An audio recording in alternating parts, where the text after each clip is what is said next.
The night shift on Orbital Station Terminus 7 was always quiet. Most of the soldiers and officers had retreated to their quarters by midnight, leaving the lower decks empty except for the hum of machines and the occasional patrol. Hana pushed her cleaning cart down the corridor, her footsteps echoing against the metal walls. She wore a gray uniform 2 sizes too big, her silver hair tied back in a simple knot. Her violet skin looked almost gray under the harsh artificial lights. She had been working as a cleaner for 8 months now. Before this, she had spent 2 years on a farming colony, 3 years before that on a mining station, and before that, well, she tried not to think about before that. Moving from place to place kept her safe. Staying too long meant people started asking questions, and questions were dangerous. Hana stopped at the officers' mess hall and began wiping down tables. The room still smelled of coffee and fried food. She worked methodically, her hands moving in practiced motions. This job was better than most. The station was big enough that she could disappear into the crowd of workers, and the military personnel rarely paid attention to cleaning staff. She was invisible here, and invisible meant safe. As she reached up to clean a high panel near the ceiling, her collar shifted slightly. The fabric pulled away from her collarbone, revealing a small portion of an intricate marking on her skin. It was shaped like a 7-pointed star intertwined with a crescent moon, etched in silver that seemed to shimmer even in the dim light. Hana quickly adjusted her collar, covering the mark. Her heart pounded. She glanced around to make sure no one had seen. The crest was a death sentence. It marked her as a member of House Matheros, the royal family of the Mathari Empire. 15 years ago, her family had ruled over 17 star systems. Now they were all dead and she was the only one left. At least that was what she told herself every night before sleeping. Hana remembered the day everything ended. She had been 7 years old, playing in the palace gardens with her brother Deho. He was older, 12 at the time, and he always let her chase him through the flowering trees. Their mother had been watching them from the balcony, her face soft with happiness. Then the alarm started. Soldiers in black armor stormed the palace. General Vorath's forces had turned against the crown. Her governess, a kind woman named Sarah, had grabbed Hana and run. They hid in the service tunnels while gunfire echoed above them. Hana had cried, begging to go back for her mother and brother. Sarah held her tight and whispered that she had to be brave. They escaped on a cargo ship, but Sarah was shot during the evacuation. She died holding Hana's hand, making her promise to stay hidden, to survive. Hana shook her head, pushing the memories away. They never helped. She finished cleaning the mess hall and moved to the next section, the military wing where coalition officers had their offices. This area required higher clearance, but her supervisor had vouched for her. She kept her eyes down and did her work without complaint, which was exactly what they wanted from cleaners. She was scrubbing the floor near a conference room when she noticed him for the first time. A human soldier stood at the end of the corridor, reviewing something on a data pad. He was tall with dark hair and sharp eyes. His uniform marked him as a captain. Hana had learned to read human military ranks during her time on various stations. Captains usually ignored people like her. This one was different. He looked up from his data pad and watched her work. Not in a hostile way, but with an intensity that made her uncomfortable. Hana kept her head down and continued scrubbing. After a moment, he walked away. She released a breath she did not realize she had been holding. Over the next few nights, she saw him again. Always watching. Always thoughtful. He never approached her, never spoke, but his presence made her nervous. Had she made a mistake? Had someone recognized her? She considered requesting a transfer to a different shift, but that might draw attention. The human captain's name was Taeyang Park. Hana learned this from overhearing other soldiers talking about him. He was respected among the coalition forces, known for his tactical brilliance and his unusual knowledge of alien cultures. During the war, he had served as an intelligence officer, studying different species and their customs. It made him valuable, and it made him dangerous to someone like Hana. One evening, Taeyang was walking through the corridor when he saw Hana reach up to clean a ventilation grate. The movement was smooth and precise, but more than that, it was graceful in a way that seemed out of place. Cleaners usually worked with tired mechanical movements. This woman moved like she had been trained in proper posture and deportment. Then her collar shifted again, just for a second. But it was enough. Taeyang froze. His enhanced vision training kicked in, and his mind automatically cataloged what he had seen. A seven-pointed star intertwined with a crescent moon. Silver markings on violet skin. The crest of House Metharos. He knew that crest. Every intelligence officer in the coalition had been required to study the major alien royal families during the war. The Mathari Empire had been neutral for most of the conflict, but their civil war had created chaos across several sectors. General Vorath had seized power by murdering the royal family. The official report said there were no survivors. Taeyang walked past Hana without stopping, his face carefully neutral. His mind raced. If she was who he thought she was, then she was in incredible danger. Bounties on Mathari royals had never been officially lifted. Vorath's regime still hunted anyone with a claim to the throne, no matter how small. Back in his quarters, Taeyang accessed the classified intelligence database. He pulled up files on the Mathari Civil War, specifically the section on House Metharos. There were images of the royal family before their deaths. King Haman, Queen Lyria, Prince Deho, and Princess Hana. The princess had been young in the photos, but the facial structure matched. The eyes were the same shade of amber. The official report stated that Princess Hanaville Matharos had been killed along with the rest of her family. Her body had never been recovered, but witnesses claimed she had died in the palace assault. Taeyang did not believe in coincidences, and he definitely did not believe a child's body would go missing unless someone wanted it to. He dug deeper, accessing files that were above his clearance level. He would face disciplinary action if caught, but something told him this was important. He found a note buried in a field report from a coalition patrol near the Mathari border. A cargo ship had been intercepted 15 years ago carrying a Mathari woman and child. The woman had died from injuries, but the child had disappeared before authorities arrived. The report had been filed and forgotten. Taeyang leaned back in his chair, staring at the screen. The princess was alive. She was here on this station, working as a cleaner to stay hidden. If Vorath's people found her, they would kill her. If bounty hunters found her, they would sell her to Vorath. She had survived 15 years by being invisible.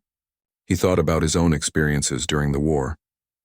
His battalion had been pinned down in a canyon on Theta 9, surrounded by hostile forces with no hope of escape. A Mathari military unit had received their distress signal. They had no obligation to help. The Mathari were not coalition allies at that point, but they came anyway. They fought through enemy lines to reach Taeyang's position, then held the line while the humans evacuated. The Mathari commander, a woman with the same royal crest tattooed on her armor, had been the last to leave. She did not make it out. Taeyang had never forgotten that sacrifice. The debt had stayed with him, a weight on his conscience. Now perhaps he could repay it. He closed the files and deleted his access logs. Tomorrow he would start watching the princess more carefully. Not to expose her, but to protect her. She had survived this long on her own, which meant she was smart and resourceful.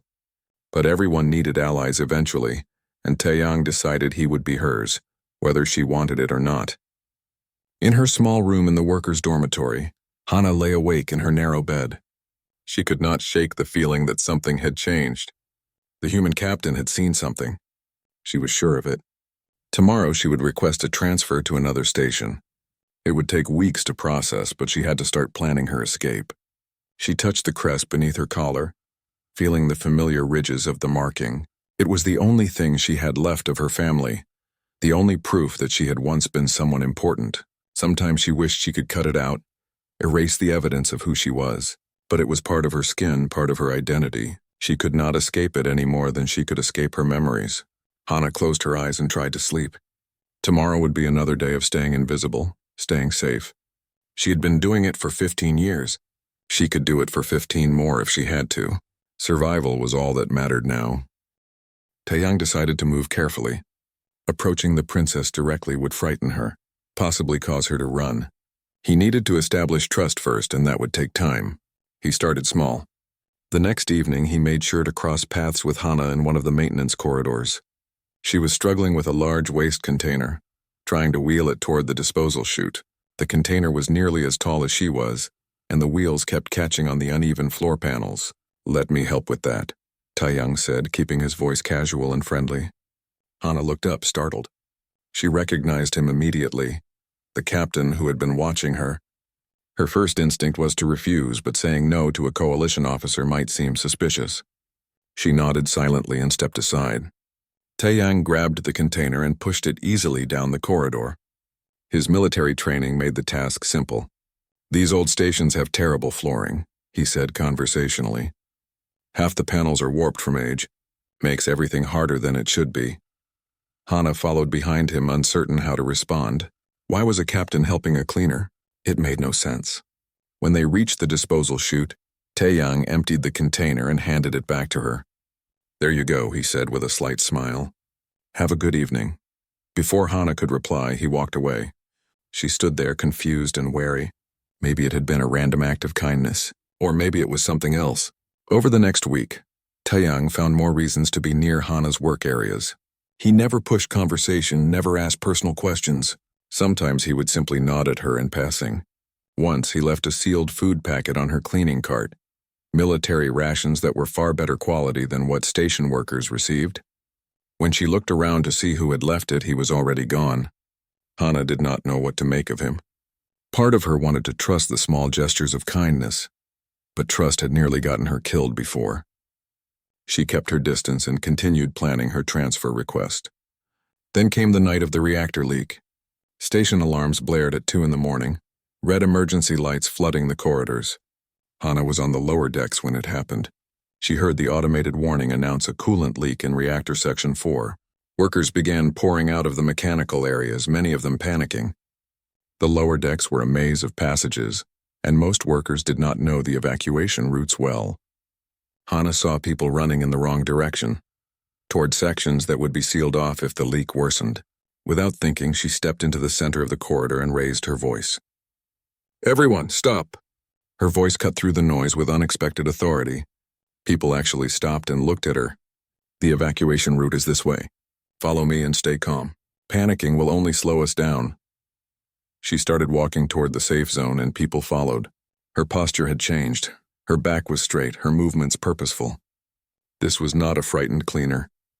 This was someone who had been trained to lead in crisis situations, someone who expected to be obeyed. Taeyang arrived with a security team just as Hana was directing the last group of workers to safety. He watched her coordinate the evacuation with practiced efficiency, noting how naturally people responded to her commands. When the situation was under control and the leak contained, most workers dispersed to their quarters. Hana found herself alone in a maintenance corridor, her heart still racing from the adrenaline. She leaned against the wall, closing her eyes. She had made a mistake. She had drawn attention to herself. Someone would remember how she had taken charge, how she had moved and spoken with authority. She needed to leave this station immediately. That was impressive. The voice came from behind her. Hana spun around. Taeyang stood a few meters away, his expression thoughtful. She tried to compose herself, to slip back into the role of the quiet cleaner. "I just helped people find the exit," she said softly. "Anyone would have done the same." "No," Taeyang replied. "Not like that. You commanded them. They listened because you spoke like someone used to being heard." Hana's pulse quickened. She needed to leave now. She moved to walk past him, but he stepped into her path, not aggressively but firmly. "Princess Hana Vil Mitharos," he said quietly in High Mithari, the formal dialect used only for royalty. "I am not here to harm you." The words hit her like a physical blow. Her legs felt weak. For a moment she could not breathe. Then survival instinct kicked in. She turned to run, but Taeyang moved faster, blocking the corridor. He held up his hands, showing he was unarmed. "Please," he said, switching back to common language. "I need you to listen. You are in danger, but not from me." "You know who I am," Hana whispered. "You will turn me in." "The bounty?" "I do not care about the bounty," Taeyang interrupted. "And I am not going to turn you in. I swear it on my honor." Hana laughed bitterly. "Honor? I have heard that word before. It means nothing." "Then let me prove it," Taeyang said. He slowly lowered himself to one knee, placed his right fist over his heart and bowed his head. It was the traditional Mithari gesture of loyalty, usually given by soldiers to their commanders or by subjects to their rulers. Hana stared at him in shock. "Why would you do this? You are human. I am nothing to you." Taeyang looked up at her. 15 years ago, I was a lieutenant stationed on Theta 9. My battalion was surrounded, pinned down with no hope of escape. A Mithari unit received our distress call. They fought through enemy lines to reach us. Their commander wore the crest of House Metharos. She and her soldiers died so that my people could escape. I never forgot that sacrifice. Hana felt something crack inside her chest. That was Commander Alara. She was my aunt. I owe her my life, Taeyang said simply. And now I can repay that debt by protecting you. Let me help. Hana wanted to believe him. After 15 years of being alone, of trusting no one, the offer was almost painful in its temptation. But trust could get her killed. How do I know this is not a trap? She asked. You do not, Taeyang admitted, rising to his feet. But think about it. If I wanted to turn you in, I could have already done it. I have known for days. I could have contacted Vorath's people, collected the bounty, and never spoken to you. Instead, I am here asking you to trust me. Hana studied his face, looking for deception. She had learned to read people during her years in hiding. She saw no lies in his eyes, only sincerity and something else. Determination. What do you want from me? She asked finally. Nothing, Taeyang said. I want to help you stay safe. That is all. Why? The question came out as barely a whisper. Because it is the right thing to do, Taeyang replied. And because no one should have to live in fear the way you have. Hana felt tears prick her eyes, but she blinked them away. She had not cried in years. Crying was a weakness she could not afford. I do not even know you, she said. My name is Taeyang Park. I am a captain in the Terran Defense Coalition. I served in intelligence during the war, which is how I recognize your crest. I like strong coffee, old earth music, and I believe that the powerful should protect those who cannot protect themselves. He paused. What else would you like to know? Despite everything, Hana felt a small smile tug at her lips. It felt strange on her face. She could not remember the last time she had smiled genuinely. This is insane, she said. Probably, Taeyang agreed. But so is spending 15 years cleaning floors when you were born to lead an empire. The word struck something deep inside Hana. Born to lead. She had not thought of herself that way in so long. She was just Hana the cleaner, Hana the survivor. Princess Hana felt like someone else, someone from a life she could barely remember. I do not know if I can trust you, she admitted. That is fair, Taeyang said. Trust is earned. Give me a chance to earn it, Hana hesitated. Every instinct told her to run, to disappear like she always did. But she was tired. Tired of running. Tired of being alone. Tired of pretending to be someone she was not. One chance, she said finally. If you betray me, I will not, Taeyang promised. They agreed to meet in secret, away from security cameras and curious eyes. Taeyang would help monitor intelligence networks for any chatter about Mathari royals. Hana would continue her work as normal, maintaining her cover. As they parted ways, Hana felt something she had not felt in 15 years. Hope. It was small and fragile, barely a flicker in the darkness. But it was there. What neither of them knew was that someone else had been watching the security footage from the reactor emergency. In a dimly lit room on the other side of the station, a figure reviewed the recording of Hana directing the evacuation. The figure enhanced the image, zooming in on her face, then on the brief glimpse of her collarbone where the collar had shifted during the chaos. The 7-pointed star and crescent moon were clearly visible for just one frame. The figure smiled slowly. After years of searching, he had finally found her. He opened a secure communication channel and began typing a message. General Vorath would pay handsomely for this information, but the bounty hunter named Kale Vor had learned patience during his years of hunting. He would watch, wait, and confirm his target before making his move. The princess would not escape this time. The following weeks brought changes to Hana's life that she had never expected. Taeyang kept his promise. He was careful and discreet, never drawing attention to their connection. They met in unused storage rooms or empty observation decks during off hours. He brought her things she needed, better nutrition packets, medicine for an old shoulder injury that had never healed properly, and most importantly, information. Taeyang had access to coalition intelligence networks. He monitored communications from Mathari space, watching for any mention of bounties or search operations. So far, nothing had appeared. Vorath's regime seemed to believe that all the royals were dead.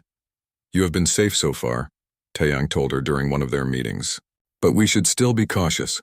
Vorath's people are thorough, Hana nodded. She was sitting on a storage crate, her work uniform smudged with the day's grime. Taeyang had brought her a hot meal from the officer's mess. Real food. not the synthetic protein bars that workers usually ate. She ate slowly, savoring each bite. "Tell me about your family," Taeyang said gently. "If you want to." Hana was silent for a moment. She rarely spoke about them. The memories hurt too much, but something about Taeyang's quiet presence made her want to share. "My brother Daeho was kind," she said finally. "He was supposed to be the heir, but he never acted superior. He would sneak sweets from the kitchen and share them with me. He taught me how to climb the garden walls even though our tutors said it was not proper for a princess." She smiled sadly. "He died protecting me. When the soldiers came, he put himself between them and me. He was only 12. Taeyang listened without interrupting, his expression sympathetic. "My mother loved music," Hana continued. "She would play the vithara. It is a Mathari string instrument every evening. The palace would fill with sound. I have not heard music like that since." Her voice cracked slightly. "I do not even know if she suffered. The reports just said they were all executed. No details. I am sorry," Taeyang said. "He meant it." "It was a long time ago," Hana replied, though her eyes said otherwise. 15 years had passed, but the grief was still fresh. Their meetings became routine. Taeyang shared stories about his own life, growing up on Earth in a military family, joining the coalition to explore the stars, losing friends during the war. Hana found herself opening up more, talking about her years in hiding, the close calls she had experienced, the loneliness of always moving. She also learned that she had a friend on the station, though this friend knew nothing of her true identity. Minji was a human mechanic who worked in the shuttle bays. She was a few years older than Hana, with oil-stained hands and a quick laugh. They had started talking during shift changes, casual conversations that gradually became something more. Minji treated Hana like a regular person, not a princess or a fugitive. It was refreshing. One day, Minji did not show up for their usual meal break. Hana found her in one of the maintenance areas, sitting alone with her head in her hands. She looked upset. "Minji? What is wrong?" Hana asked, sitting beside her. Minji wiped her eyes. "I am in trouble. I borrowed money from the wrong people. There was a family emergency back home and I needed credits fast. Now they are demanding repayment with interest I cannot afford. If I do not pay by next week, they said they will." She stopped, unable to finish. Hana felt anger rise in her chest. Minji was good and honest, someone who helped others without asking for anything in return. "She did not deserve this. How much do you owe?" Hana asked. Minji told her. It was a significant amount, more than Hana could ever earn as a cleaner. She felt helpless. For the first time in years, she wished she had access to her family's resources. As a princess, she could have solved this problem with a single command. As a cleaner, she had nothing. That evening, she told Taeyang about Minji's situation. He listened carefully, then nodded. "I can help with this," he said. "You can?" Hana was surprised. "I have connections," Taeyang replied, "and some favors I can call in. Give me a few days." 3 days later, Minji found Hana during her shift, her face bright with relief and confusion. "I do not understand what happened," Minji said. "Someone paid off my debt, all of it. The loan shark said a coalition officer contacted him and settled everything. Do you know anything about this?" Hana felt warmth spread through her chest. "Maybe you have a guardian angel," she said with a small smile. Minji laughed, shaking her head. "Whoever it was, I owe them everything. I wish I could thank them." After Minji left, Hana sought out Taeyang. She found him in one of the training rooms practicing hand-to-hand combat forms. She waited until he finished. "Thank you," she said simply. "For Minji." Taeyang grabbed a towel and wiped his face. "She is your friend. That makes her important." "You did not have to do that." "I know," Taeyang said, "but I wanted to." In that moment, Hana realized something. She trusted this man completely. It terrified and comforted her at the same time, but their peace was about to be shattered. Taeyang was reviewing intelligence reports in his quarters when he saw a name that made his blood run cold. War. The name appeared in a manifest for a transport ship that had docked at Terminus 7 3 days ago. War was a known bounty hunter, a former Mathari royal guard who had betrayed his oath during the Civil War. He specialized in hunting high-value targets, particularly those with connections to the old regime. Taeyang immediately contacted Hana through their secure communication channel. They met in an abandoned storage bay within the hour. "We have a problem," Taeyang said without preamble. "There is a bounty hunter on the station. His name is War. He hunts people like you. Hana's face went pale. How did he find me?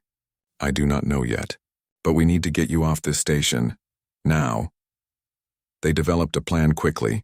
Hana would request a transfer to another station using her false identity. Taeyang would use his authority to expedite the paperwork. With luck, she could leave within a week. But luck was not on their side. Kyle Vor had already been watching. He knew who she was, and he was only waiting for the right moment to strike. That moment came 2 days later. Hana was working late cleaning one of the cargo bays. These areas were rarely monitored by security cameras, just empty spaces used for storing supplies. She was alone, or so she thought. Princess Hana Vilmetheros. The voice came from behind her. Hana spun around. A tall Mathari man stood near the entrance. His skin was darker than hers, his eyes cold and calculating. He wore civilian clothes, but she could see the weapons concealed beneath his jacket. I do not know what you are talking about, Hana said, her heart racing. My name is Hana Choi. Kael'vor smiled. It was not a pleasant expression. You can drop the act. I have already confirmed your identity. The crest is quite distinctive even when you try to hide it. General Vorath will be very pleased to hear that you are alive. You have already contacted him? Hana asked, trying to keep her voice steady. A message is being transmitted as we speak, Kael'vor replied. A ship will arrive within 3 days. Until then, I suggest you do not try to run. I have associates watching all the docking bays. Hana felt her world collapsing. 15 years of hiding gone in an instant. She would be taken back to Mathari space, executed as a traitor to Vorath's regime. Everything Deho had died for would be meaningless. Why are you doing this? She asked. You were a royal guard. You swore an oath to protect my family. Your family is dead, Kael'vor said coldly. I serve the power that exists, not the memory of what was. Vorath rewards loyalty. Your father only offered empty promises and tradition. My father offered honor. Hana shot back, anger overcoming her fear. You sold yours for credits. Kael'vor's expression darkened. He stepped toward her, but before he could reach her, alarms began blaring throughout the cargo bay. Red security lights flashed. The doors burst open and a team of coalition security officers rushed in, weapons drawn. Security lockdown, one officer shouted. Everyone freeze. Taeyang entered behind them, his face composed but his eyes sharp. He looked at Kael'vor with cold authority. This individual is under arrest for illegal weapons possession and suspected smuggling operations, Taeyang announced. Take him into custody. Kael'vor's eyes widened in fury. This is a mistake. I have done nothing wrong. We will sort that out at security headquarters, Taeyang replied calmly. As the security team restrained Kael'vor and led him away, he locked eyes with Hana. His expression promised that this was not over. The message had already been sent. Vorath knew she was alive. Help was coming. After the cargo bay cleared, only Taeyang and Hana remained. She was shaking, the adrenaline finally catching up with her. How did you know? She asked. I have been monitoring his movements since I learned he was on the station, Taeyang said.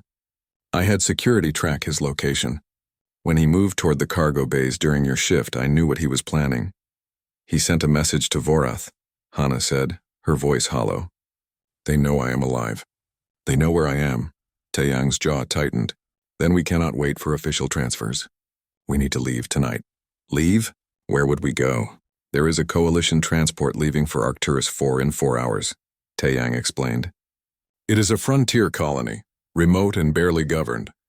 We can disappear there while we figure out our next move. We? Hana looked at him. If you help me escape, you will be going AWOL. They will dishonorably discharge you. You will lose everything. I will lose nothing that matters, Taeyang said firmly. He held out his hand. Do you trust me? Hana looked at his outstretched hand. This decision would change everything. If she stayed, Vorath's people would find her. If she ran, she would be dragging Taeyang into danger with her. But when she looked into his eyes, she saw only determination and sincerity. She took his hand. Yes, I trust you. They left Terminus 7 in the dead of night. Taeyang used his clearance to get them aboard a coalition transport frigate bound for Arcturus IV. He had forged documentation identifying them as Dr. Jiwon Park and his wife, heading to the frontier colony for research purposes. The ship's crew barely glanced at their papers. Frontier transports were used to people wanting to disappear. The journey took 5 days. Hana spent most of that time in their small cabin, afraid to be seen. Taeyang brought her meals and updates. No one had raised alarms about their departure yet, but it was only a matter of time before someone noticed a coalition captain had gone missing along with a station worker. "What is Arcturus IV like?" Hana asked during one of their meals together. "Remote," Taeyang replied. "It was barely terraformed before the colony was established. The atmosphere is thin, the weather harsh. Most people there are miners, traders, or people running from something. It is not comfortable, but it is free." "Free," Hana repeated the word softly. "I do not remember what that feels like." When they arrived at Arcturus IV, the reality matched Taeyang's description. The colony called Haven's End consisted of prefabricated buildings clustered around mining operations. The sky was a pale gray and the wind carried dust that made everything gritty. The population was small, maybe 3,000 people, and everyone seemed too busy surviving to ask questions about newcomers. They found a small apartment in one of the residential blocks. It was cramped and cold, but it was theirs. Taeyang registered them with the local administration using their false identities. No one seemed suspicious. People came and went from frontier colonies all the time. Taeyang found work as a security consultant for the mining company.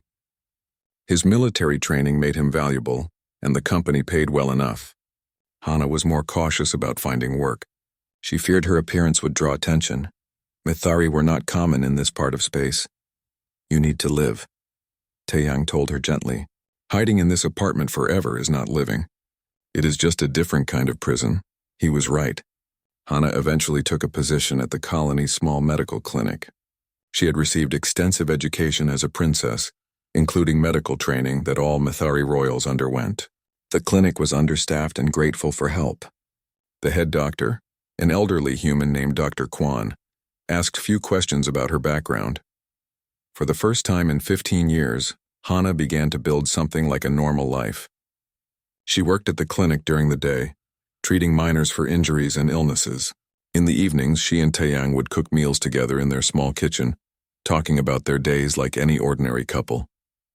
It felt strange and wonderful at the same time. The people of Haven's End slowly accepted them. Hana made friends with a woman named Somin, a shuttle pilot who transported supplies between the colony and orbital stations. Somin was a single mother with a young daughter named Yoonji. The little girl was shy but sweet, and she seemed fascinated by Hana's violet skin. "Why are you purple?" Yoonji asked one day with the blunt honesty of children. "Because I am Mithari," Hana explained, kneeling to the child's level. "My people come from planets far away where the light from our suns is different. It makes our skin different colors. I think it is pretty," Yoonji declared, and Hana felt her heart warm. Somin became one of their closest friends. She invited them for meals, included them in community gatherings, and asked no uncomfortable questions about their past. Hana suspected Somin was also running from something. Most people on frontier colonies were, but it did not matter. They had an unspoken agreement to respect each other's privacy. Months passed. Hana began to relax to believe they might actually be safe here. She and Taeyang's relationship deepened from allies to something more. They had never discussed it explicitly, but the way they moved around each other, the comfortable silences, the small touches, it all spoke of a partnership that went beyond protection.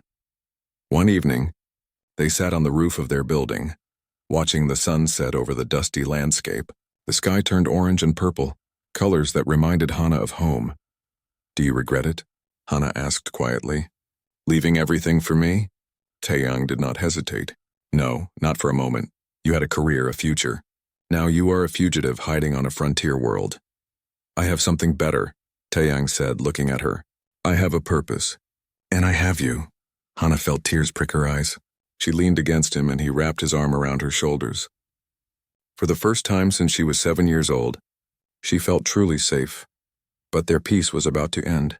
Taeyang still maintained some contacts in coalition intelligence, people he trusted who would send him warnings if necessary. One evening, he received an encrypted message that made his blood run cold. A Mithari military vessel had entered the Arcturus system. The official reason was piracy suppression, but Taeyang knew better. Vorath was hunting. He told Hana immediately. They discussed running again, but where would they go?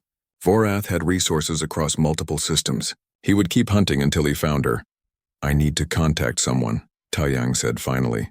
Someone I trust who might be able to help. He reached out to Colonel Yuna Nam, his former commanding officer. Yuna had always been principled, someone who cared more about doing the right thing than following orders. They arranged a secret meeting at a supply depot outside Haven's End. Colonel Yuna arrived alone. She was a stern woman in her 50s with sharp eyes and no-nonsense demeanor. She listened as Taeyang explained the situation, who Hana really was, why he had gone AWOL to protect her, and the danger they now faced. "This is quite a mess you have made," Yuna said when he finished. "You could be court-martialed for this." "I know," Taeyang replied. "But I would do it again." Yuna studied him, then looked at Hana.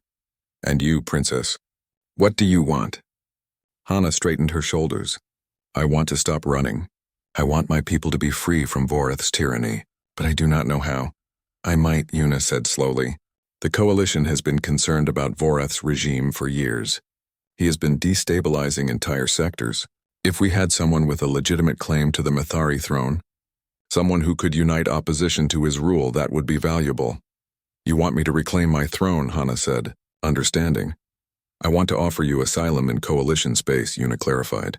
"In exchange, you would provide testimony about Voreth's war crimes and work with us to support resistance movements in Mathari territory. If it leads to you reclaiming your throne, the coalition would not be opposed." It was a political arrangement, calculated and pragmatic. But it was also a chance to stop hiding, to fight back, to honor her family's memory by saving her people. Before Hana could respond, alarms began blaring across Haven's End. Emergency broadcasts announced hostile forces entering the colony's airspace. Through the depot windows they saw military dropships descending, black Mathari vessels bearing Voreth's insignia. "They found us," Taeyang said grimly. Commander Ryan led the strike team personally. He was Voreth's most ruthless officer, known for his brutality. His orders were simple: capture the princess alive, kill anyone who protected her. The colony erupted into chaos. Ryan's soldiers moved through the streets demanding information about the Mathari woman. Most colonists had no idea what they were talking about, but that did not stop the soldiers from being violent. Taeyang, Hana, and Colonel Yuna fled the depot and headed for the residential area. They needed to warn Somin and get civilians to safety. When they reached Somin's apartment, they found her frantically packing supplies while Yunji cried in fear. "What is happening?" Somin demanded. "They are looking for me," Hana said. There was no time for lies. "I am sorry I brought this to your home." Somin looked at her for a long moment, then nodded. "Then we need to get you out of here. I know smuggler routes through the canyon systems. My shuttle can make it through before they seal the airspace." They rushed to the landing pads, but Ryan's soldiers were already there. A firefight broke out. Taeyang and Colonel Yuna provided cover fire, while Somin loaded Yunji into the shuttle. Hana helped evacuate panicked civilians, unable to stand by while innocent people suffered because of her. "Get on the shuttle," Taeyang shouted at Hana as enemy fire intensified. "Not without you," Hana shouted back. A plasma bolt struck near Somin and she fell. Hana ran to her side. Somin was alive but injured, blood seeping through her jacket. "Take Yunji," Somin gasped. "Please, get her somewhere safe." Hana looked at the little girl, crying and terrified, then at Taeyang, who was running out of ammunition. They could not win this fight. They needed to run. With Colonel Yuna's help, they got Somin and Yunji onto the shuttle along with a dozen other civilians. Taeyang piloted them away from the colony, flying low through the canyon systems to avoid enemy sensors. Behind them, Haven's End burned. They made it to an abandoned mining station in the wilderness, a place Somin had mentioned before. A refuge for smugglers and those hiding from the law. It was freezing and barely functional, but it was shelter. Somin's injury was serious. Hana used her medical training to stabilize her, but they needed proper supplies. Yunji clung to her mother, whimpering softly. The other civilians huddled together, cold and frightened. Taeyang and Colonel Yuna stood watch while Hana tended to the wounded. Through the station's cracked windows, they could see Mathari dropships in the distance, searching. "We cannot stay here," Taeyang said quietly to Hana. "They will find us eventually." Hana looked at the frightened people around her, people who had suffered because of her, people who had lost their homes. Somin lay on a makeshift bed, her daughter crying beside her. This was the cost of Hana's survival. How many more would suffer? How many more would die? I am done running, Hana said, her voice steady despite the fear. If the coalition will support me, I will fight. I will reclaim my throne, not for power, but to end this, to save my people from Vorath's cruelty. Taeyang looked at her and saw not the frightened cleaner he had met months ago, but a leader ready to stand and fight. Then we fight together, he said. Whatever it takes. Colonel Yuna Nam arrived at the abandoned mining station with a full coalition task force within 12 hours. They evacuated the civilians, including Somin and Yunji, to a secure medical facility. Commander Ryan's forces had pulled back temporarily, likely regrouping for another assault. The window of opportunity was narrow. Hana, Taeyang, and Colonel Yuna were transported to a coalition command station deep in neutral space. The station was a massive military installation, hidden from most star charts. Here Hana would meet with the Coalition Diplomatic Council and make her case. The council chamber was intimidating. 15 representatives from different coalition worlds sat in a semicircle, their faces neutral and assessing. Hana wore simple clothes, she had nothing else, but she held her head high. She was done pretending to be small. Princess Hana Vilmetharos, the head counselor began, a stern woman named Ambassador Wu. You are asking the coalition to involve itself in Mithari internal affairs. That is a significant request. What can you offer in return? Hana had prepared for this with Colonel Yuna and Taeyang. She stepped forward, her voice clear and strong. I offer you peace, she said. General Vorath has destabilized 17 star systems. His regime executes dissenters, enslaves populations, and raids border worlds. You have been dealing with the fallout of his cruelty for 15 years. I can end that. You are one person, another counselor said skeptically. What makes you think you can overthrow an established military government? Because I am not just one person, Hana replied. I am a symbol. My family ruled the Mithari Empire for 300 generations. Our people believed in honor, justice, and service. Vorath has given them only fear and oppression. There are resistance movements across Mithari space waiting for leadership. Give me that platform, and I will unite them. She presented evidence that Colonel Yuna had helped her compile. Reports of Vorath's atrocities, encrypted communications from resistance cells, testimony from Mithari refugees. The council listened, their expressions thoughtful. And what guarantee do we have that you will not become another tyrant once you claim power? Ambassador Wu asked pointedly. You have my word, Hana said, and I will prove it through action. When I reclaim my throne, I will establish a constitutional monarchy. I will create democratic institutions to limit my power. I will make my government accountable to the people, not above them. The age of absolute rulers is over. I understand that. The council deliberated for 3 hours. Hana waited outside with Taeyang, her hands clasped tightly to stop them from shaking. You did well, Taeyang said softly. I do not know if it was enough, Hana replied. It will be, he assured her, because you meant every word. They will see that. Finally, they were called back. Ambassador Wu stood. The coalition has decided to grant you asylum and covert military support, she announced. We cannot openly declare war on Vorath's regime, but we can provide resources, intelligence, and training to resistance forces. Captain Park will be reinstated with full honors and assigned as your military liaison. We will also help you contact Mithari exiles and resistance leaders. Hana felt relief wash over her. It was not everything, but it was enough. It was a chance. The next weeks were a blur of activity. Colonel Yuna introduced Hana to Mithari exiles who had fled Vorath's regime. Soldiers, scholars, politicians. Many wept when they saw her crest, when they realized that the royal line had survived. Among them was General June, an elderly warrior who had served her father. He had been leading guerrilla operations for years, never giving up hope. Your father would be proud of you, General June told Hana, kneeling before her. We are ready to fight for you, Princess. Command us. Hana helped coordinate with resistance cells across Mithari space. It was dangerous work. Any communication could be intercepted by Vorath's forces. But slowly a network formed. Weapons were smuggled to rebel groups. Coalition advisors trained resistance fighters. Momentum built. Then came the broadcast. Hana stood in a recording studio facing a camera that would transmit her message across all Mithari systems. She wore traditional royal robes that General June had preserved. purple and silver fabric embroidered with the seven-pointed star. Her crest was visible on her collarbone, undeniable proof of her identity. Taeyang stood just off camera, his presence giving her strength. "People of the Mithari Empire," Hana began, speaking in High Mithari. "My name is Hana Vilmetharos. I am the daughter of King Haman and Queen Lyria, sister of Prince Deho. 15 years ago, General Vorath murdered my family and seized our throne. He told you that we were all dead, that his rule was inevitable. He lied." She touched her crest. "I survived. I have lived among you unseen and hidden, watching as Vorath destroyed everything our empire stood for. I have seen his cruelty, his oppression, his endless violence, and I say no more." Her voice grew stronger. "I am reclaiming my birthright. Not to rule absolutely, but to serve. I promise you a government that listens, that protects, that values every life equally. I promise you freedom from fear, but I cannot do this alone. I need you to rise with me. Stand against tyranny. Fight for the future our ancestors envisioned." The broadcast ended. Within hours, it spread across Mithari space.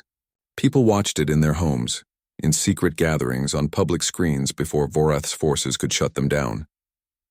The response was immediate. Riots erupted on 3 core worlds. Military units began defecting. The resistance, which had been scattered and weak, suddenly found unity and purpose. Vorath's regime tried to suppress the message, claiming it was coalition propaganda, that the woman in the video was an imposter. But too many people recognized the truth. The princess had returned. The coalition and Mithari resistance assembled a fleet. It was smaller than Vorath's military, but it was motivated by something Vorath's forces lacked: genuine belief in their cause. They planned to strike at Mithara Prime, the imperial homeworld, where Vorath had established his seat of power. Hana insisted on being part of the assault despite protests from both Taeyang and General Jun. "I will not ask my people to fight while I hide in safety," she said firmly. "If I am to be their empress, I must stand with them." The battle for Mithara Prime was brutal. Coalition ships engaged Vorath's fleet, while transport craft descended toward the planet's surface. Hana was on one of those transports, wearing armor and carrying a weapon she barely knew how to use. Taeyang stayed by her side, leading a strike team toward the Imperial Palace. The fighting was intense. Vorath's forces were well-trained and loyal to their general, but they were facing soldiers who fought for something more than orders. They fought for their families, their freedom, their future. Slowly, the resistance pushed forward. Inside the palace, Hana walked halls she barely remembered. Everything looked the same yet felt empty, corrupted by Vorath's presence. They found him in the throne room, a massive chamber where her father had once held court. Vorath sat on the throne that did not belong to him, flanked by his personal guard. "So, the little princess returns," Vorath sneered. He was a large man, scarred and cruel-looking. "You should have stayed hidden. You would have lived longer." "I am done hiding," Hana replied. She stepped forward and Taeyang moved with her, weapon ready. Vorath laughed. "You think you can defeat me? I have armies, fleets, entire worlds under my control. You have nothing but a stolen title and coalition lapdogs." "I have something you will never understand," Hana said. "I have people who believe in me, not because they fear me, but because they trust me. That is something you cannot take by force." She activated a device Colonel Yuna had given her, a transmitter that broadcast everything happening in the throne room across all Mithari channels. The entire empire could see this confrontation. "You murdered my family," Hana continued, her voice steady despite her anger. "You killed my brother who was 12 years old and defenseless. You executed my mother who had never harmed anyone. You betrayed your oath as a royal guard. And for what? Power? Control?"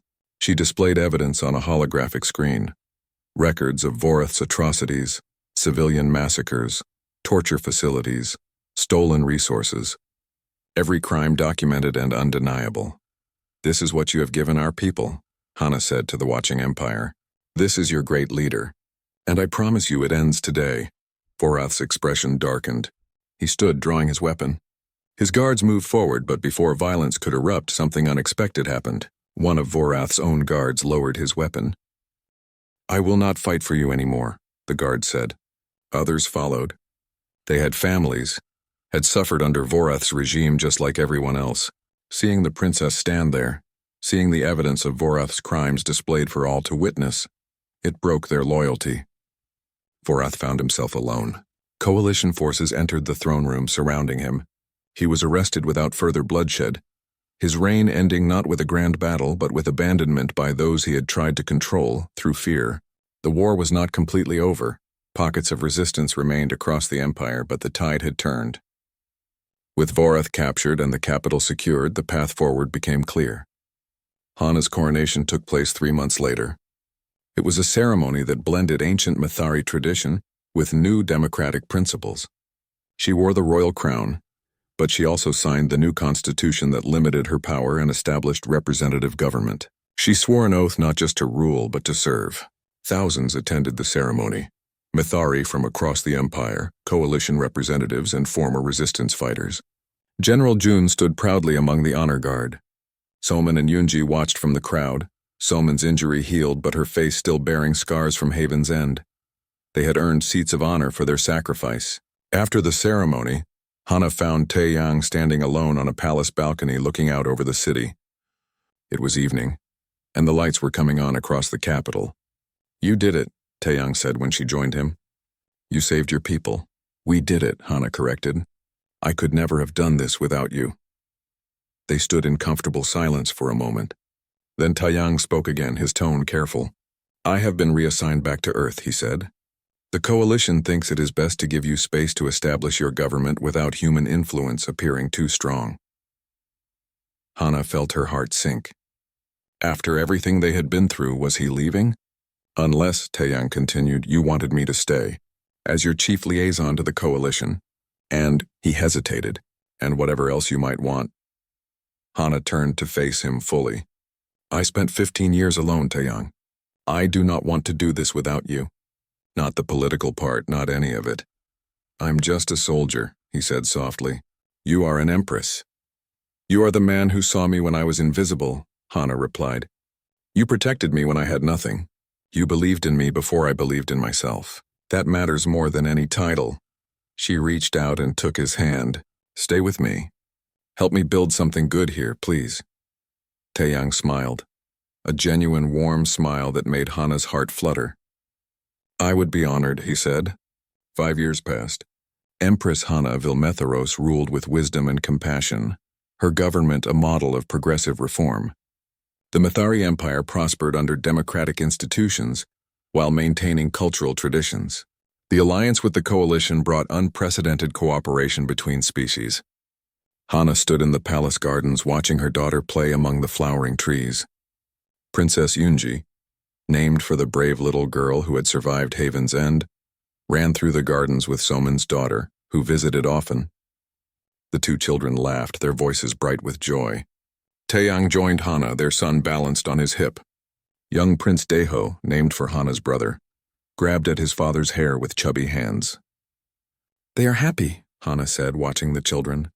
"So are we," Taeyang replied. Hana leaned against him, feeling content. She thought about the frightened cleaner she had once been, scrubbing floors and hiding her identity.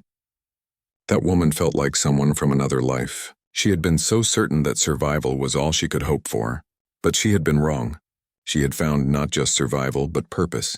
Not just safety, but love. Not just existence, but life. The journey from invisible cleaner to empress had been long and painful. She had lost so much, her family, her innocence, years of her life. But she had also gained everything that truly mattered. She had found people worth fighting for, a cause worth standing for, and someone worth sharing her life with. As the sun set over Mithara Prime, painting the sky in shades of orange and purple, Empress Hana looked at her family and smiled. She had reclaimed her throne, but more importantly, she had reclaimed herself. And that, she knew, was the greatest victory of all.